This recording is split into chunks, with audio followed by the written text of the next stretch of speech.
Bonjour Jean-Michel Blanquer. Bonjour. Merci d'être avec nous. Vous êtes le ministre de l'Éducation nationale. Bonjour Henri Vernet. Bonjour Edwige Chevrillon. Le Parisien aujourd'hui en France et BFM Business. On va vous interroger dans un instant sur deux grands chapitres, deux grands dossiers dans l'actualité aujourd'hui et qui sont à la croisée de vos dossiers à vous. D'abord la question du séparatisme islamiste, les mesures annoncées par Emmanuel Macron et puis bien sûr les questions de l'éducation nationale, les professeurs qui sont, on le sent bien, dans un état de grogne latente sur la question de leur rémunération, puisque la réforme des retraites aura un impact négatif si leur rémunération n'est pas augmentée. On y reviendra dans un instant. Mais d'abord, une question sur le débat qui s'enlise à l'Assemblée nationale, débat sur la réforme des retraites. Edwige. Monsieur le ministre, bonjour. On voit bien qu'au 6e jour des débats, il y a eu 2 amendements qui ont été adoptés hier sous les hurrahs. Il reste encore 34 500 amendements.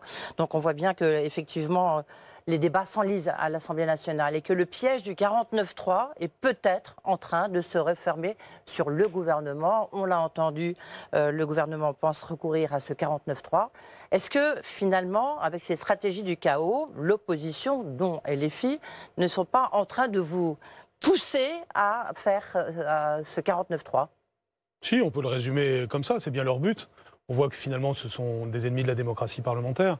C'est ce qui est tout à fait inquiétant dans cette attitude de LFI et en partie du Parti communiste aussi. C'est-à-dire on voit des gens qui en fait n'aiment pas la démocratie parlementaire, puisqu'ils en fourvoient le sens et le fonctionnement. Mais vous, en même temps, vous n'êtes pas obligé d'accepter ce piège. Vous pourriez essayer de poursuivre les débats, d'allonger les débats à ce rythme-là, il faudrait un siècle pour... Il y a un calendrier qui est trop pressé. Vous avez chacun peut constater de bonne foi qu'il y a une obstruction qui ne porte pas sur le fond, d'ailleurs, qui porte que sur la forme, qui est faite tout simplement pour faire perdre du temps. Donc ça n'a aucun sens, c'est absurde. C'est une façon d'abîmer la démocratie parlementaire. Mais ce calendrier est aussi absurde. On voit bien que c'est une réforme aussi importante pour les Français sur les retraites. Est-ce qu'il faut un calendrier aussi serré ? Mais on ne peut pas parler d'un calendrier serré. Il y a eu 1 an et demi de travail avec Jean-Paul Delevoye. Il y a eu des mois de travail avec les organisations syndicales.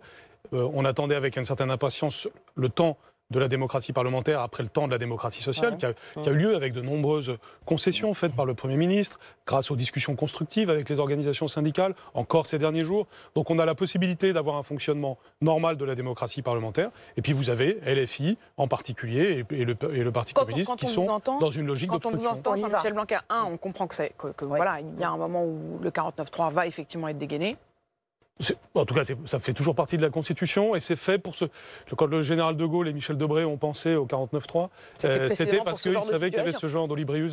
Et malgré tout, quand vous voyez, et là de manière beaucoup plus globale, la situation du pays, de grandes tensions, on a vraiment le sentiment d'avoir traversé de grandes tensions déjà depuis beaucoup plus d'1 an, les gilets jaunes, les manifestations contre les retraites. Est-ce que vous n'avez pas le sentiment que ça va mettre de l'huile sur le feu, de sortir ce 49.3 dont vous savez qu'il attise aussi les fantasmes et qu'il est devenu un véritable symbole? Sous la Ve République, le 49.3 a été utilisé des dizaines de fois, donc ça n'a rien d'anormal de l'utiliser. Cette majorité et ce gouvernement n'ont jamais souhaité utiliser le 49.3. Et même encore aujourd'hui, nous ne souhaitons pas l'utiliser. Donc si c'est possible, c'est mieux de ne pas l'utiliser. Pour ça, il faut un débat normal et pas de l'obstruction parlementaire. Donc si vous voulez, quand même, la situation, elle est évidente. On a des gens qui essayent de saboter un débat et qui après vont se plaindre des conséquences du sabotage qu'ils ont fait. Donc, de grâce que les commentateurs ne fassent pas semblant de tomber dans le panneau. Il y a clairement des responsables de la situation, ils sont très clairement identifiables, c'est notamment LFI et le Parti communiste, et tous ceux qui en réalité n'aiment pas les débats de fond et ont envie d'exciter le débat public à partir d'obstructions sans intérêt. Même si tout ça, c'est effectivement le jeu légal, en tout cas tout cela est tout à fait légal. Ils utilisent et vous utilisez chacun les armes de la Constitution. Chacun après, les citoyens français jugeront qui aime la démocratie parlementaire, qui est constructif et qui n'est pas. Toutes les oppositions ne font pas ça. J'observe que, en gros, les partis d'opposition de gouvernement ne se mettent pas dans cette situation et probablement le déplorent, plus ou moins silencieusement. Donc aujourd'hui, il y a clairement des gens qui se mettent aux marges de la République pour essayer d'abîmer la démocratie et ils peuvent avoir des représentants au Parlement. Ça existe. C'est sûr que ça devient un piège, mais dans lequel vous êtes en train presque Non, malgré vous, on a les de moyens tomber. constitutionnels de faire avancer les choses et d'arriver à faire des réformes, à réformer la France. Vous savez, Emmanuel Macron a été élu par le peuple français pour faire des réformes nécessaires qui n'ont pas été faites depuis des décennies. Au moment où ils les font, des forces qui elles-mêmes ont toujours empêché que les choses évoluent. Parfois, elles se prétendent progressistes ou révolutionnaires. En réalité, dès qu'il y a un progrès ou quelque chose qui change, elles sont contre, par définition. Ce qui les fait prospérer, c'est la colère, c'est les difficultés. Donc ils aiment entretenir les difficultés. C'est ce qu'ils essayent de faire là. On n'est pas dupes. Je pense que l'immense majorité de la population française n'est pas dupe, et c'est ainsi que le gouvernement réformera, et réformera en continuant à écouter, parce que notez que la réforme, elle n'est pas partie figée, et elle n'arrive pas dans la même situation à la fin du processus qu'au début. Rappelons que elle a évolué, le Premier ministre, regardez encore, la semaine dernière, le Premier ministre a fait des concessions majeures aux syndicats, et notamment aux propositions que la CFDT ou l'UNSA pouvaient faire, ce qu'on appelle le scénario à l'italienne. C'est un progrès majeur. Ça n'a pas été tellement noté par les médias, c'est beaucoup plus important que beaucoup de choses qui se sont dites sur les retraites. Eh bien, ce type d'évolution montre bien que le gouvernement a une posture ouverte depuis le début, que ça va continuer. Maintenant, quand vous avez des gens qui sont simplement dans l'obstruction, que voulez-vous faire d'autre que de... Chacun joue avec ses armes. Et il y a un point sur lequel, effectivement, Emmanuel Macron a voulu commencer à faire des annonces de réforme. C'est aussi la question, et c'est son mot, du séparatisme islamiste. Henri. Oui, mardi, il était à Mulhouse pour faire des annonces, donc un plan contre le séparatisme islamiste. À cette occasion, vous-même, vous avez déclaré qu'il y a des villes en France, certaines villes, où la religion a remplacé la loi de la République. Et vous donnez des exemples d'ailleurs, hein, vous citez Roubaix, Garges-les-Gonesse, Maubeuge. Mais de quoi parlez-vous exactement? Qu'est-ce qui est dangereux? Qu'est-ce que c'est que cela? Vous dites l'islam politique. De quoi s'agit-il? Des exemples concrets de ce que vous citez avec ces villes. J'ai donné ces exemples, j'aurais pu en donner d'autres, mais dès qu'on donne des exemples, il y a évidemment beaucoup de commentaires. Je voudrais d'abord dire que dans le cas de Roubaix et de Maubeuge, il y a un travail qui est fait par les maires, soutenu par le gouvernement, d'ailleurs, y compris moi-même, pour que ça change. Oui, mais qu'est-ce qui doit changer? Parce que là, c'est vrai que le maire l'a mal pris, on peut le penser, oui, mais simplement, vous-même, qu'est-ce que vous visez? Mon constat, d'abord, c'est des villes où je suis déjà allé, c'est des villes sur lesquelles j'ai des rapports, sur lesquelles j'ai des éléments, et c'est des villes sur lesquelles, depuis de nombreuses années, mais ne prenons pas spécialement ces trois-là, d'ailleurs, on pourrait en citer d'autres, il y a eu tout simplement l'espace public envahi par certaines manifestations religieuses. Il y a eu souvent de formes d'autocensure de la part des citoyens. Par exemple, vous avez des femmes qui ne seront pas dans des bars. Vous avez toute une série de pratiques qui s'insinuent dans la vie quotidienne. Donc il est normal de réagir à cela. Donc c'est ça, vous dites, la religion remplace la loi. C'est à ça que vous pensez? Oui, c'est pas forcément la formule que j'ai utilisée, je crois, mais on peut le dire, effectivement. De facto, vous avez des stratégies islamistes, fondamentalistes, conquérantes de l'espace public. Il est tout à fait normal que le rôle des élus, et en l'occurrence des municipalités, soit d'aller à l'encontre de ces tendances anti-républicaines, puisque la République, c'est qu'on puisse tous circuler normalement, qu'il y ait une égalité entre les hommes et les femmes dans l'espace public, etc., etc. Et en l'occurrence, s'agissant de Roubaix et de Maubeuge, je ne dirais pas la même chose de Garges-les-Gonesse, vous avez eu du travail fait avec la mairie. Maubeuge, prenons l'exemple de Maubeuge. J'y suis allé avec le président de la République il y a plus d'un an et demi environ. Nous avions constaté des phénomènes de ce genre. Nous avions constaté, par exemple, des problèmes d'attitude des familles vis-à-vis d'obligations qu'il y a à l'école. C'est-à-dire, nous avons fait tout un... Concrètement, ça peut être, par exemple, vis-à-vis de la cantine, ça peut être aussi parfois des contestations sur des cours. Mais même quand vous dites vis-à-vis de la cantine, c'est quoi? C'est-à-dire que c'est des enfants qu'on ne met plus à la cantine ou qui disent qu'il n'y a pas ce qu'ils veulent? C'est le fait de ne pas aller à l'école pendant les périodes de Ramadan, c'est la déscolarisation de certains enfants. C'est ce type de phénomène. Et nous avons décidé de prendre, dans le cas de Maubeuge, je vous donne cet exemple, et on l'a fait dans plusieurs villes, parce que parfois j'entends dire, oui, on parle beaucoup, mais on ne fait rien. C'est pas vrai. On a pris, avec le ministre de l'Intérieur, notamment le ministre de l'Intérieur et moi-même, mais sous l'impulsion du président et du Premier ministre, des mesures très concrètes dans des villes comme celle-là, en lien avec les mairies, pour arriver à une forme de reconquête républicaine. Et par exemple, ça passe par quoi? Encore une fois, vraiment, racontez-nous ce que c'est. Ça passe d'abord par un bon diagnostic à faire avec les communes, c'est ce qui se passe à Roubaix ou à Maubeuge, et puis ensuite ça passe par des actions. Par exemple, c'est arriver à ce que certaines associations ne soient pas financées parce que tout simplement elles ne respectent pas les valeurs de la République. C'est faire en sorte que tout ce qui est soutien scolaire, qui parfois a été pris en main par des associations fondamentalistes et qui en profitent pour diffuser leur vision des choses, eh bien, nous faisons à l'encontre de cela des dispositifs d'aide aux devoirs et nous incitons les familles à aller dans ces dispositifs qui, eux, sont conformes aux valeurs de la République. C'est toute une série de mesures sociales que nous prenons aussi pour éviter que finalement ce soit dans le domaine social que les stratégies des islamistes fondamentalistes puissent s'insinuer. Donc oui, bien sûr. Vous savez, quand on fait le dédoublement des classes de CP et de C1 par 2, c'est des mesures éminemment sociales et c'est évidemment aussi des mesures qui permettent de voir que la République est en action pour une équité, pour compenser les difficultés qui peuvent exister sur le terrain.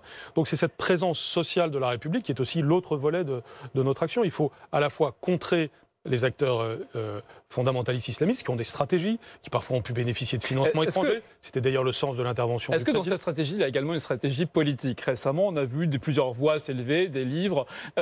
François Pupponi, ancien maire de Sarcelles, d'autres qui disent que certains maires sont très complaisants et notamment accueillent sur leur liste une espèce d'entrisme islamiste en ayant des candidats qui sont liés à cela. Est-ce que vous dénoncez, vous jugez que c'est un problème qui est réel, qui est inquiétant, et est-ce qu'il y a un moyen de l'arrêter?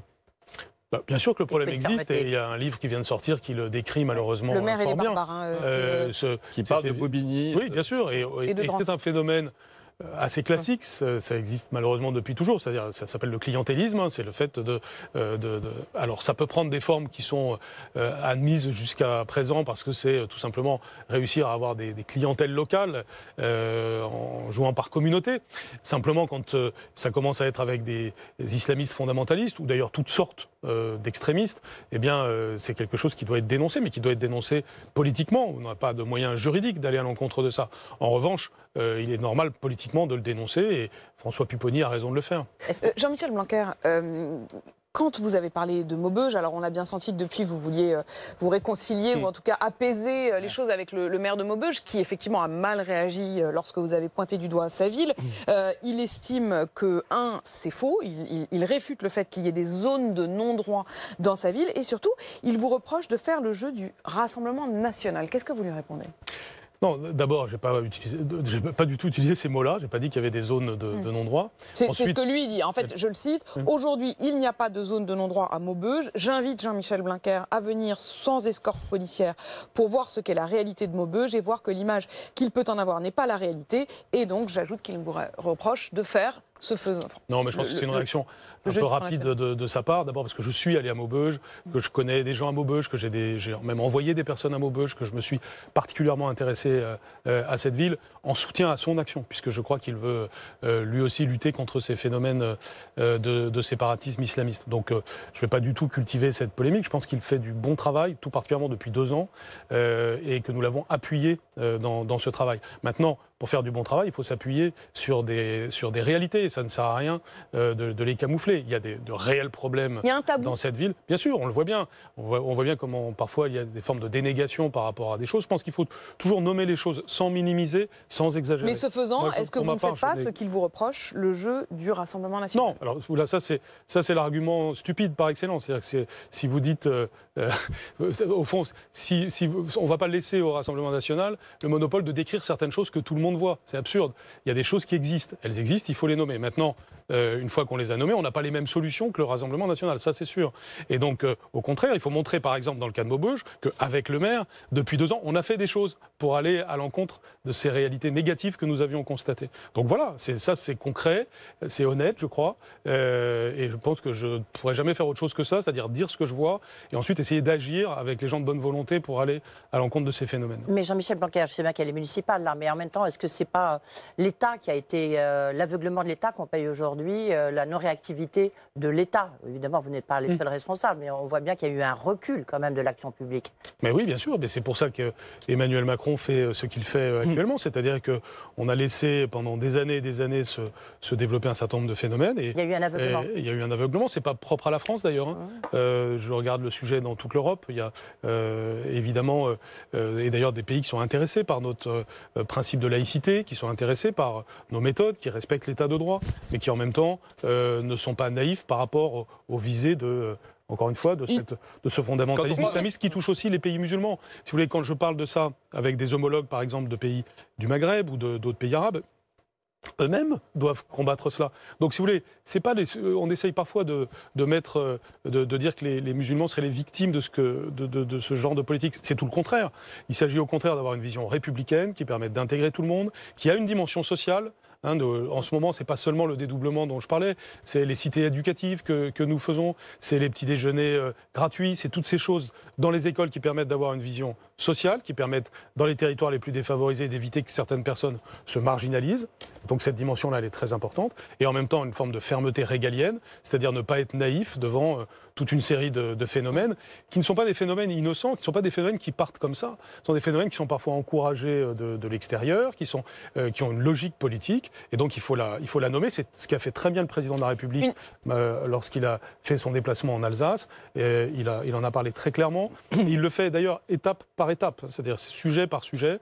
Là, en l'occurrence, c'est pour mettre fin justement à quelque chose qui avait été beaucoup trop longtemps accepté, c'est-à-dire ce qu'on appelle les ELCO, c'est-à-dire des cours... J'y viens. Mais Monsieur le Ministre, juste avant cela, vous disiez aussi qu'il y avait cette question, les choses ne viennent pas forcément d'elles-mêmes. Il y a eu, je voulais quand même avoir votre mot sur une photo qui a fait pas mal parler cette semaine, qui est une photo où on voit Emmanuel Macron, qui est donc dans ce déplacement, et à ses côtés, cette jeune femme que l'on voit, qui porte donc un niqab. Elle est vraiment juste à côté de lui. D'abord, qu'est-ce que vous avez ressenti quand vous avez vu cette image ? C'est évidemment une image qui ne fait pas plaisir, mais vous savez, quand vous connaissez les circonstances de ce genre de déplacement, il y a des dizaines de personnes. Cette dame, je crois, en plus, probablement a cherché à faire une sorte de manipulation. C'est une mise en scène ? J'ai lu quelque part qu'elle avait rajouté ça à la dernière minute. Il semble en effet qu'elle soit arrivée le bas du visage découvert et qu'une fois aux côtés d'Emmanuel Macron, elle ait recouvert le bas de son visage. Oui, donc vous voyez, c'est typique de ces stratégies qu'on voit à certains moments et qui sont faites ensuite pour manipuler l'opinion, parce que d'une certaine façon, cette photo, elle est faite pour manipuler l'opinion. Ce qui est certain, c'est que le président de la République, à Mulhouse, a montré sa fermeté vis-à-vis de ces phénomènes, et que cette fermeté, elle a vocation à s'appliquer dans toute une série de domaines qui ont été parfaitement identifiés, dont celui des ELCO dont je parlais, mais pas seulement. On y vient. Juste aussi, peut-être je voudrais dire un mot sur l'université. Nos confrères de l'Express font leur une sur l'université, la nouvelle place forte de la censure. On a vu effectivement François Hollande n'a pas pu tenir sa conférence. Il y a eu aussi Mohamed Sifawi, qui est un journaliste franco-algérien, qui n'a pas pu tenir son séminaire. Il y a d'autres exemples comme ça, notamment à la Sorbonne. Est-ce que, je sais bien que l'université ne dépend pas de vous et de votre collègue Frédéric Vidal, mais néanmoins, est-ce que ce n'est pas devenu effectivement la nouvelle place de la censure ? Est-ce qu'il n'y a pas une réaction à avoir de la part de l'État ? Oui, bien sûr. Est-ce que c'est acceptable ? Les phénomènes dont vous parlez sont totalement inacceptables. Et ceux qui s'en rendent complices se déshonorent. Lorsque Mohamed Sifawi devait organiser dans une université une formation qui portait justement sur la laïcité et sur la lutte contre la radicalisation, c'est quelqu'un d'extrêmement estimable au demeurant. Mais je dirais, à la limite, peu importe, c'est vraiment une personne de grande valeur. Mais peu importe, le fait qu'on puisse déprogrammer pour des raisons idéologiques une telle formation est en soi tout à fait scandaleux. Mais vous ne pouvez rien faire, enfin, en l'occurrence Frédéric Vidal, vous ne pouvez rien faire là-dessus ? Alors, d'abord, comme vous le dites, je ne suis pas ministre de l'enseignement supérieur. Ensuite, les sujets, quand ce qui concerne les universités, ne sont pas de même nature que pour le domaine scolaire, puisqu'il y a évidemment une très grande liberté, c'est normal, des universités. Mais ce qui est un peu étonnant, si vous voulez, c'est que le fondement même de la liberté des universités, c'est la liberté, précisément. C'est-à-dire, on n'intervient pas au-dessus des présidents d'université ou des conseils d'université, précisément parce que c'est pour défendre une liberté. C'est très paradoxal de voir que cette liberté qu'ils ont peut être dévoyée parce qu'il y a des pressions de certains groupuscules en haine de la liberté, d'une certaine façon. Jean-Michel Et je trouve ça terrible qu'on mette dans la tête de certains jeunes des idées aussi radicales et aussi finalement aussi mauvaises pour eux, parce que on les élève dans une sorte d'esprit liberticide, c'est-à-dire qu'ils sont contre la liberté d'expression quand ils font cela.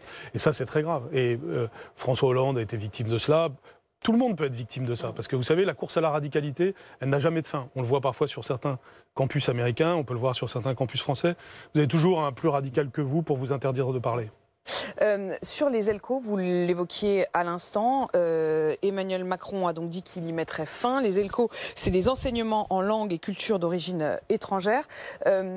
Est-ce que vous allez vraiment y mettre fin ou est-ce que vous allez faire finalement ce qui existe déjà, c'est-à-dire ce que Najat Vallaud-Belkacem elle-même avait pris comme mesure, c'est-à-dire progressivement, effectivement, de ne plus le faire avec les États étrangers qui envoient leurs professeurs.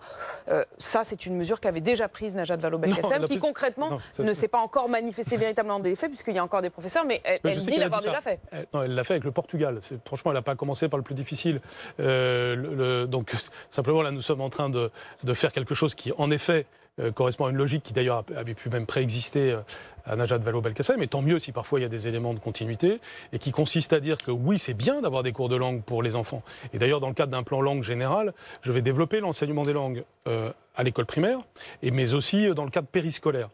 Mais ces langues, cet enseignement des langues, nous devons, nous, République française, en avoir évidemment le contrôle quant au programme, quant à la nature des personnes qui interviennent et quant à ce qui se passe en pratique lors des cours. Mais dans ce cas, et donc, c'est ce qui va se passer. Dans ce cas, Jean-Michel Blanquer, est-ce que ça veut dire que concrètement, vous allez... Alors, si vous fermez de fait ces ELCO, est-ce que vous allez être en mesure de donner des cours d'arabe? Est-ce que vous aurez suffisamment de professeurs de l'éducation nationale? C'est-à-dire qu'il y a quand même des enfants en France qui doivent et qui peuvent et qui ont tous les droits d'apprendre l'arabe. Serez-vous en mesure de leur donner ces enseignements? Oui, alors plusieurs choses là-dessus.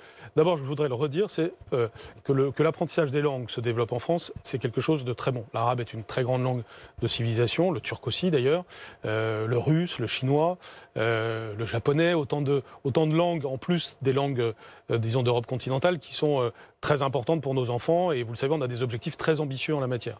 Et d'ailleurs, si on prend le cas de l'arabe ou du turc, c'est pas fait seulement pour les enfants qui auraient des origines familiales correspondant à ces langues. Ça peut intéresser tout le monde. Et ça doit être fait dans un cadre républicain. Et pour cela, ça n'est pas un problème en soi qu'il y ait des personnes qui viennent de pays étrangers pour apprendre ces langues. Ça, c'est pas un problème. Ce qui est un problème, c'est qu'il n'y ait pas une labellisation de ce qu'ils font et qu'il n'y ait pas des programmes conformes aux valeurs de la République dans ce cadre-là. Donc vous allez mettre en place ces programmes et est-ce que vous allez ouvrir dimension, davantage par exemple, de classes religieuse dans un certain nombre de cas. Donc ce que l'on fait, c'est que à ce système qui va disparaître, succède un autre système. Et ce système permet, je le redis, contrôle de notre part des programmes et des personnes qui le font. On a bien compris sur le fond, sur cette idée de transformer ce programme, mais est-ce que dans les moyens, est-ce que dans le nombre de classes, est-ce que vous êtes en mesure de faire à la rentrée prochaine, d'offrir autant de classes d'arabe qu'il y aura de demandes? Est-ce qu'il y a des profs d'arabe d'ailleurs? Parce que par exemple, si vous prenez, il y a des pays avec lesquels nous nous sommes entendus. Si vous prenez le Maroc, par exemple, on a un accord avec les Marocains pour la transformation de ce qu'on appelait donc les ELCO, ce qui va s'appeler maintenant EILE, c'est des enseignements internationaux. Donc les professeurs continuent, dans la plupart des cas, ce sera les mêmes. Simplement, nous nous assurons avec le gouvernement marocain de la qualité de ces personnes mais Henri, et de leur valeur. Quand Henri oui. vous mentionne effectivement ce que dit Jack Lang, qui s'inquiète du peu de nombre de professeurs d'arabe, par exemple. Par ailleurs, j'ai enclenché une dynamique avec les institutions appropriées et Jack Lang en dirige une de ces institutions pour qu'il y ait effectivement plus de professeurs capables d'enseigner l'arabe et le turc, mais aussi d'autres langues. On marque une pause, Jean-Michel Blanquer. En revenant, on parlera bien sûr de l'éducation nationale, des professeurs qui veulent en savoir plus sur la question de leur rémunération et de l'augmentation. A tout de suite.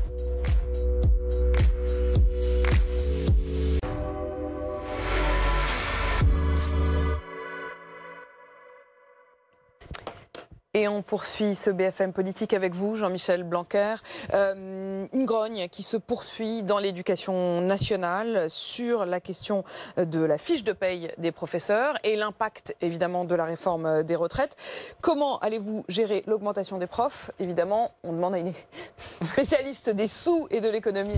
Monsieur le ministre, vous avez dit, je vous cite, l'objectif, c'est que nous soyons au cours de la décennie 2020 un des pays qui paye le mieux nos professeurs. Donc vous avez promis 500 millions d'euros. Il y a des calculs qui ont été faits qui montrent que ça serait 40 euros par professeur. Mais vous avez dit non, ça ne sera pas des clopinettes. Est-ce que vous pouvez préciser effectivement qu'appelez-vous des clopinettes et qu'est-ce qui ne sera pas justement?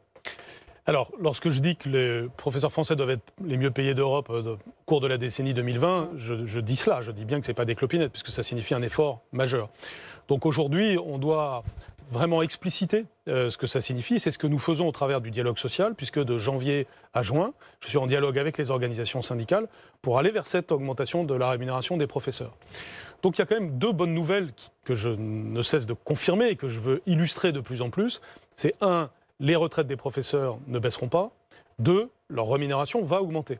Et tout ceci est normal, parce que et de combien, un pays qui investit dans son avenir investit dans la rémunération de ses professeurs.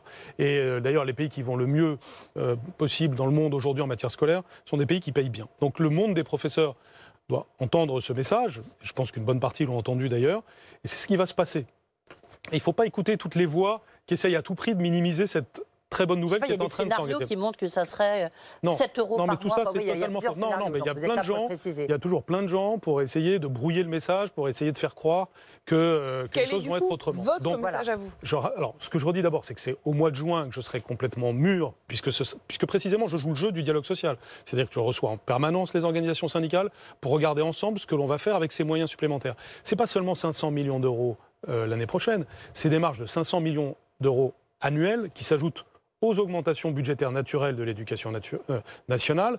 Et donc, ces 500 millions cumulatifs à chaque fois. C'est-à-dire qu'au bout de 2 ans, ça fait 1 milliard, au bout de 3 ans, 1,5 milliard, au bout de 4 ans, 2 milliards, qui s'additionnent année après année. Concrètement, dès 2021, c'est un des points concrets que je peux commencer à dire parce qu'il est commun à tous les scénarios que nous travaillons avec les organisations syndicales. Dès l'année prochaine, 2021, un professeur débutant gagnera 100 euros de plus net par mois grâce à cette augmentation budgétaire. 100 euros de plus net par mois pour un professeur débutant. Donc, c'est comme si on faisait une prime annuelle de 1 200 euros net. C'est extrêmement important. Ça va aussi toucher les générations qui suivent, dans des proportions qu'on doit encore définir, mais c'est pour vous donner, par rapport au genre de chiffres qui circulent, quand on dit ce sera 12 euros, 14 euros, 7 euros, que sais-je, non.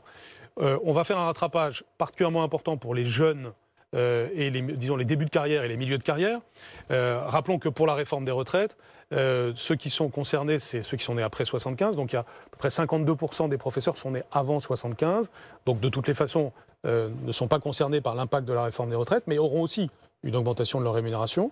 Et puis vous avez ceux qui sont nés après 75 et qui, eux, vont avoir un certain impact de la réforme des retraites. Mais comme on va améliorer leur rémunération, eh bien, continueront à maintenir leur Ça veut dire qu'on doit en déduire que, là vous parliez des jeunes professeurs, alors les vieux professeurs, eux, vont pratiquement pas avoir d'augmentation.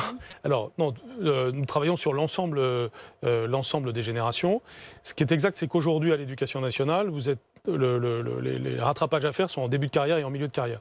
Les salaires s'améliorent nettement en fin de carrière. Et justement, sur le milieu de carrière, est-ce que ça sera plus que 100 euros? Ça sera quoi? Parce que là, vous avez fait des annonces. Année après année, l'année prochaine, en 2021, c'est ce qu'on doit encore définir d'ici au mois de juin. Et de toute façon, c'est sur une base pluriannuelle. Donc, dès 2021, la première priorité, ça va être les plus jeunes. Mais très vite, on va atteindre ensuite les milieux de carrière. Et donc, notamment, toutes les générations nées après 1975, et pour lesquelles il y aura des améliorations très significatives, programmées sur l'ensemble de la décennie 2020, mais qui va donner cet objectif qui est qu'au cours de la décennie 2020, nous devons être, avec l'Allemagne, un des pays qui paye le mieux ses professeurs. Le problème, c'est que je ne sais pas si vous serez encore ministre de l'Éducation dans 16 ans. Qu'est-ce qui garantit que ce ne sera pas changé par une autre majorité qui ne serait pas d'accord avec votre projet? Alors d'abord, un autre système de retraite. Et le Conseil d'État l'a souligné, justement. Voilà, vous dites des choses différentes. Le Conseil d'État a juste donné un avis. Mais l'avenir, garantir l'avenir. Aujourd'hui, la parole politique n'est pas toujours très accueillie avec confiance, pour ces raisons-là. Écoutez, il y aura... Alors d'abord, vous avez dit plusieurs choses. Sur ce point-là, il y aura une loi de programmation. La France est habituée aux lois de programmation. Il y a très peu de cas de lois de programmation qui ont été déprogrammées par un gouvernement suivant un gouvernement. Pourquoi? Parce que les lois de programmation, elles portent normalement sur des sujets consensuels, qui sont des sujets d'investissement dans l'avenir, sur la durée. En l'occurrence, là, il s'agit de l'amélioration de la rémunération des professeurs. Je ne vois aucune voix politique, aucun parti politique disant que c'est absurde d'aller vers une amélioration de la rémunération des professeurs. Donc on va la programmer. Elle vaudra pour 2021, et déjà je vous en donne les détails. Pour 2022, nous serons encore au pouvoir. Ensuite, pour les années suivantes, bien entendu, il y aura eu des élections dans l'intervalle. Il est évident que si notre majorité est reconduite, nous l'accomplirons, ça va de soi. Et on verra à ce moment-là, au moment des élections, s'il y a des gens qui disent qu'ils sont prêts à annuler cette loi de programmation. Ça m'étonnerait beaucoup, d'autant plus que c'est un objectif d'intérêt général. Cet objectif d'intérêt général, c'est la qualité de notre service public d'éducation en changeant non seulement la rémunération des professeurs, mais leur bien-être au travail, l'ensemble des circonstances qui entourent l'école pour que notre école aille mieux, tout simplement.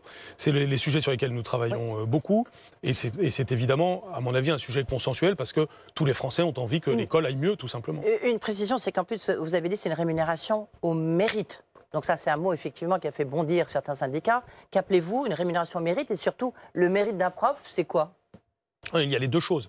Il y a d'abord une augmentation qui est universelle, qui ne dépend pas du mérite. Celle dont vous nous parliez à l'instant, elle est universelle.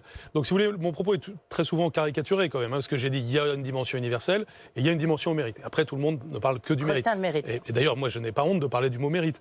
En revanche, je parle des deux. C'est-à-dire, il y a évidemment quelque chose qui doit être fait en équité, qui permette aux professeurs d'être bien payés et d'avoir une retraite juste. Et ça, c'est universel. Par ailleurs, et en plus, il est normal de reconnaître le mérite. Il est normal. Mais vous le reconnaissez sur quels critères? C'est quoi? C'est le taux de réussite au bac? Je vais vous donner un exemple typique. Quel est le premier facteur qui fait réussir un système éducatif? Quel est le premier des facteurs? C'est la formation des professeurs. Formation initiale, formation continue. Donc tout au long de votre carrière de professeur, et c'est encore plus vrai dans le monde dans lequel nous sommes, au XXIe siècle, a besoin en permanence de se former.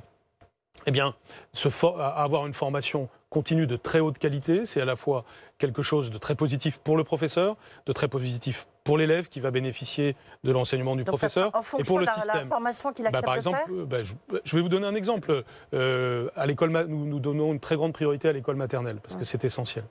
L'école maternelle, ça requiert des compétences particulières des professeurs. Mais on pourrait davantage certifier ces compétences dans le futur, et le fait de certifier ces compétences pourrait valoir une rémunération supplémentaire. C'est un exemple. Ça revient à une forme de contrôle continu des professeurs? Non, ça revient à un monde moderne où on se forme tout au long de la vie. C'est vrai des professeurs comme de tout le monde. C'est d'ailleurs pour ça que le métier de professeur va être si important au XXIe siècle. C'est qu'on a besoin de se former tout au long de la vie avec des professeurs. Et les professeurs eux-mêmes, s'ils forment tout le monde tout au long de la vie, eux-mêmes se forment tout au long de la vie. C'est un processus général. Ce sera le simple fait ça doit s'encourager. De suivre cette formation? Est-ce que ce sera aussi fonction de la qualité de la note qu'on a à la fin de la formation? C'est un exemple que je vous donnais, et c'est typiquement le genre de choses dont nous sommes encore en train de parler avec les organisations syndicales. Mais vous voyez, c'est valorisant pour quelqu'un, vous vous certifiez sur quelque chose. Je vous donne un autre exemple, l'informatique, c'est essentiel. On a créé un enseignement de spécialité informatique au lycée. C'est une nouveauté depuis septembre 2019, ça s'appelle numérique et sciences informatiques. Il a fallu pour cela former 2000 professeurs. Ça fait partie de ces nouveautés un peu silencieuses, mais c'est très important. On a formé en 2018-2019 2000 professeurs pour exercer cette fonction-là. Eh bien, qui étaient ces personnes-là? C'était des professeurs de mathématiques en particulier, ou de physique, ou d'autres disciplines d'ailleurs, qui se sont formés. Eh bien, c'est tout à fait normal ils se sont certifiés. C'est valorisant pour eux, ils ont appris des choses nouvelles, ils participent en plus d'un élément pionnier, et en plus, pourquoi pas, dans le futur, être rémunérés pour avoir fait cet effort. Vous voyez le genre de logique dans lequel on mérite, elle pèsera combien dans la rémunération totale d'un prof? C'est 20%, c'est 10%, c'est 30%, ça n'est pas défini. Vous réfléchissez à quoi? Oui, alors, encore une fois, ça n'est pas défini au moment où je vous parle, parce que tous les éléments sont sur la table. Je pense qu'en réalité, la grande majorité des professeurs ne sont pas du tout hostiles à cette logique. Ils voient bien que, de temps en temps, ils font des efforts particuliers et que l'institution le reconnaît insuffisamment. Et ce n'est pas que des questions d'argent. C'est aussi, par exemple, la mutation. Vous voyez, c'est très important de pouvoir muter de manière plus souple et de manière beaucoup moins anonyme dans les temps futurs, en fonction des compétences que vous avez. Vous dites que ça n'est pas qu'une question de moyens. Est-ce que, malgré tout, vous réussissez à vous extraire de l'ombre tutélaire de Bercy? Est-ce que vous avez aujourd'hui les moyens des promesses ou des ambitions que vous avez pour les professeurs? Bien sûr, et c'est justement ce qui est très fort dans la situation actuelle et que certains messages essayent de brouiller aujourd'hui, mais il se passe quelque chose de totalement inédit. C'est-à-dire que nous avons travaillé avec le ministre des Comptes publics, avec le Premier ministre, et évidemment sous l'impulsion du Président. Dès la conférence de presse du mois d'avril, de sortie du grand débat, ces choses-là étaient en germe, et nous avons fait tout un travail, que j'avais d'ailleurs annoncé, si vous regardez mes déclarations, même au mois de juin, quand on a eu un mouvement social, je disais déjà que nous allions faire cela. Et simplement, tout ça prend du temps, parce que c'est des sommes très importantes, qu'il faut respecter les grands équilibres budgétaires. Simplement, ce sera un des grands efforts de la nation que de pouvoir investir davantage dans son éducation de cette façon. Je fais même ce travail à l'échelle européenne. J'étais jeudi dernier au Conseil européen éducation à Bruxelles, au moment où le président allait aussi pour les négociations budgétaires, et j'ai fait ce travail, par exemple, avec mon homologue allemand, avec d'autres pays européens, pour regarder ensemble comment on pouvait avoir une stratégie européenne de plus fortes dépenses dans l'éducation, parce que c'est le plus important des investissements d'avenir qu'un pays peut faire et que notre continent peut faire. Donc c'est un travail de fond, et c'est un travail aussi qui est un travail, je dirais, mental et psychologique vis-à-vis de l'ensemble de nos sociétés. C'est de dire, le professeur est essentiel dans la société.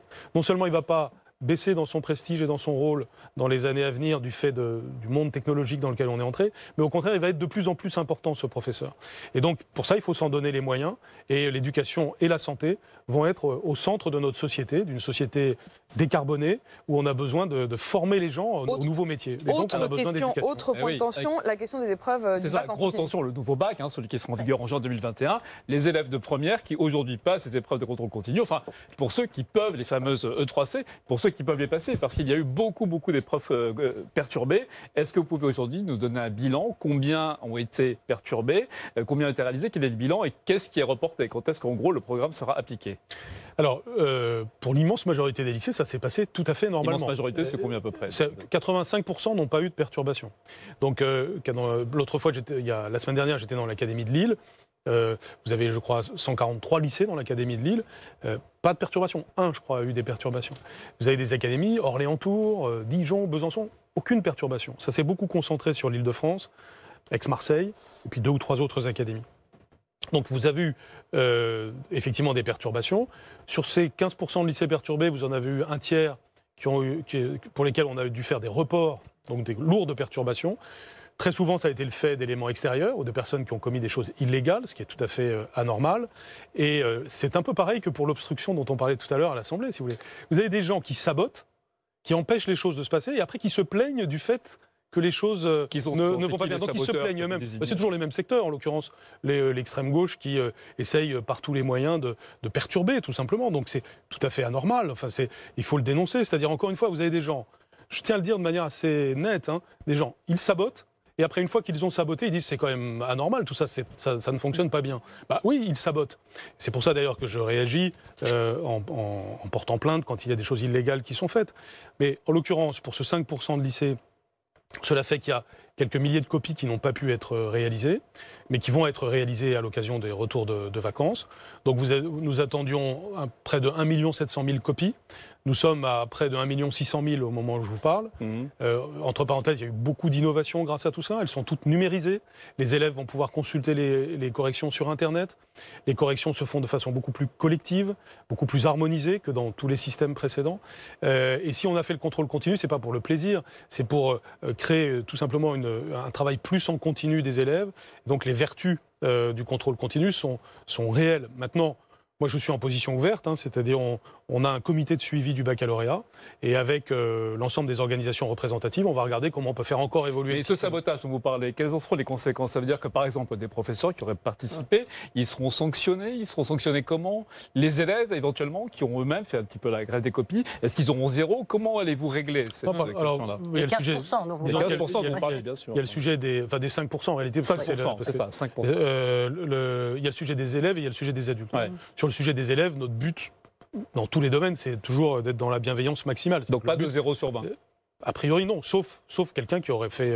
là, les proviseurs sont en situation de prendre les décisions. Et moi, les chefs d'établissement ont tout mon soutien, parce que certains ont traversé des choses difficiles pendant cette période.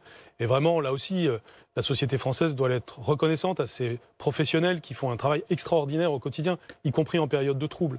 Et puis aussi, je voudrais rendre hommage à tous les professeurs qui ont fait passer sans tambour ni trompette tout cela, parfois ils pouvaient être pour, parfois ils pouvaient être contre, mais en tout cas, jamais ils ne sont sortis de leur devoir de professeur, tout simplement. Mais alors les Donc, autres pour les élèves, le but est que tous aient pu passer E3C, parce que le vrai problème, c'est les élèves qui n'ont pas pu le passer, sans que ce soit de leur faute, et ça c'est le cas le plus majoritaire, évidemment. Donc eux, bien entendu, on a fait un report, et d'ici à la fin du mois de février, tous auront pu passer. Alors, excusez-moi, justement, pardon, juste, on revient dans 30 secondes, mais juste pour assurer qu'ils puissent bien le passer, on voit que dans certains lycées, on a pu voir, par exemple, des CRS, des agents de police, assister à des épreuves. Est-ce que je crois qu'on peut voir l'image, est-ce que ça, c'est réellement l'image qu'on peut donner aujourd'hui de l'éducation en France? Non, mais écoutez... Cette image, juste pour que les choses soient très précises, cette image, elle a été tournée dans un lycée parisien, le lycée Hélène Boucher, à Paris, dans le 20e, et on voit effectivement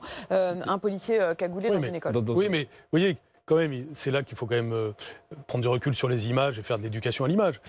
On fait des photographies comme ça. Puis après, on se scandalise sans chercher le pourquoi et comment. Au contraire, on vous interroge. Vous voyez que ça me fait plaisir. Moi, évidemment, je préférerais qu'il n'y ait pas ça. Mais pourquoi est-ce qu'on a un policier? C'est parce qu'il y a des gens qui, avant ça, ont causé des troubles. Et donc, les policiers, comme d'habitude, permettent que l'ordre républicain soit là. Donc, cette scène pourrait se reproduire d'ici fin février, mi-mars. J'espère que non, mais ça ne dépend pas de moi. Elle se reproduit s'il y a des gens qui viennent faire des violences, qui viennent casser, qui viennent empêcher des élèves de composer. Vous avez quand même des élèves qui étaient en train de composer et des gens qui ont surgi pour tirer les sonnettes d'alarme, pour parfois même commettre des violences. Vous trouvez ça normal? Il est tout à fait légitime de la part des chefs d'établissement, dans ces cas-là, de faire appel à la police. C'est tout à fait regrettable. On préférait que ce ne soit pas le cas. Un policier qui, visiblement, a un spray au poivre à la main. Mais évidemment que ce qui est souhaitable, c'est que tout se passe normalement, dans le calme. Et c'est d'ailleurs ce qui va vraisemblablement se passer. Mais en tout cas, il faut aussi que la République soit toujours claire, sereine et ferme dans ce genre de circonstances. Alors revenons aux sanctions, en effet, que vous évoquiez là sur les S'agissant des adultes, sur les adultes, si vous voulez, quelle que soit la profession. Pourquoi adultes? Je dis adultes parce que vous avez des gens qui sont intervenus dans ce genre de phénomène qui n'ont rien à voir avec l'éducation nationale. Vous avez des gens qui sont des agitateurs qui interviennent dans ces cas-là, bien sûr.